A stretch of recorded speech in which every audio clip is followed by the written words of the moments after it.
ஐயா என்ன நல்லா இருக்கு. என்ன அன்னைக்கு இந்த யூனிவர்சிட்டி பற்றி வீடியோ போட்டீங்க. எந்த வீடியோ? அந்த அன்னைக்கு இதில் நடந்துருக்கீங்களே, யூனிவர்சிட்டி வளாகத்துக்குள்ள நடந்துருக்கீங்களா ஒரு வீடியோ போட்டீங்க. அந்த வீடியோ நல்லா ரீச் ஆயிடுச்சு. நிறைய பேர் கேட்குறாங்க, அதை பற்றி விளக்கம் சொல்லுங்களேன். என்ன மாதிரி எப்படி வாடுது?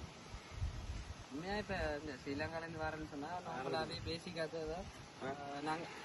நாங்க ரெயில்வே யூனிவர்சிட்டியில உண்மையாவே இப்ப ஏ லெவல் முடிச்சா முதலாவது ஏ லெவல் 3 பாஸ் தேவை. அதோட வந்து ஐஎல்டிஎஸ் தேவை, முக்கியம் ஐஎல்டிஎஸ். எவ்வளோ பாயிண்ட்ஸ்? ஐஎல்டிஎஸ் வந்து 5.5 தேவை. மாஸ்டர்ஸுக்கு சில வேலை நீங்க இப்ப டிகிரி வந்து இங்கிலீஷ் மீடியத்தில் முடிச்சிருந்தீங்கன்னு சொன்னா மாஸ்டர்ஸுக்கு சில வேலை வேவ் பண்ணுவாங்க. நீங்க இங்கிலீஷ் மீடியம் மற்றது இப்ப ப்ளோக் அக்கௌண்ட்ல 12,000 இப்ப கூட்டிட்டாங்கல்ல. நாங்க வரைக்குள்ள 11,904 யூரோ, இப்ப 12,094. ப்ளோக் அக்கௌண்டா என்ன? அக்கௌண்ட்டாயா நார்மலா இப்ப என்ன சொல்றேன், இப்ப யூனிவர்சிட்டிக்கு வந்து இங்க படிப்பு ஃப்ரீ தானே. இப்ப யூகேலயோ கனடாலயோ நாங்க இப்ப காசு கட்டுற மாதிரி இங்க கட்ட தேவையில்ல, படிப்பு ஃப்ரீ.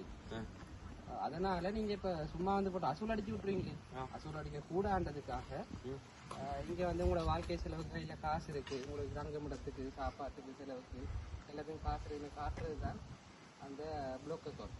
அதாவது உங்களோட காசு நீங்க இங்க கொண்டு வர போறீங்க, வந்து உங்களோட செலவுக்கு நீங்க வச்சிருக்க போறீங்க. அதை வந்து 12,094 யூரோ போடுவாங்க. போட்டு அவங்களுக்கு மாசம் 1000 யூரோ படி உங்களுக்கு ரிலீஸ் பண்ணி தருவாங்க. இங்க எங்களோட காசு எங்களுக்கு தந்துடுவாங்க. அது சிலாமி இல்லை, செலவட்டு வர்றது என்ன கொண்டு இப்போ யாருமே யூனிவர்சிட்டி சிலாக்கள் அந்த ஏஜென்சி மூலமாக வருவாங்க.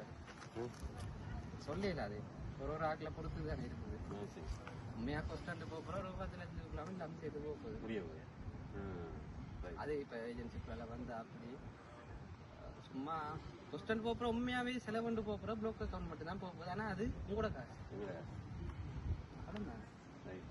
அதான் குவாலிஃபிகேஷன் சொன்னீங்க, திருப்பி சொல்லுங்க. Level 3 pass. ஓகே. ஐஎல்டிஎஸ் 5.5 தேவை. ஓகே. அடுத்த இன்னொன்று இருக்கு, நீங்க இப்ப ஏ லெவல் முடிச்சிருந்தா, ஏ லெவல் சும்மா சொல்லும் ஒரு 2015 முடிச்சிருந்தீங்கன்னு சொன்னி, இப்ப 2025 போகுது. 25 போகுதுன்னு சொன்னா அது வரைக்கும் நீங்க என்ன செஞ்ச, நீங்க என்ன காட்டணும், கேப்ப காட்டணும். ஒன்று நீங்க படிச்சிருக்கலாம், இல்லாட்டி வேலையை போயிருக்கலாம். பண்ணி இப்ப ஏ லெவல் முடிச்சாங்களுக்கு ஒரு பிரச்சனையும் இல்லை. கொஞ்சம் வெப்ப இருக்காங்க, வயசு போனாக்கள் தான் பிரச்சனை.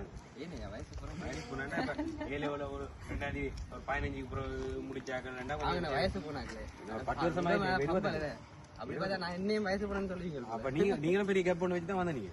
நான் வேலை நீங்க அந்த எக்ஸ்பீரியன்ஸை காட்டிங்க. அதுன்னு அந்த கேப் காட்டினா சரி, வயசுலாம் முக்கியம்.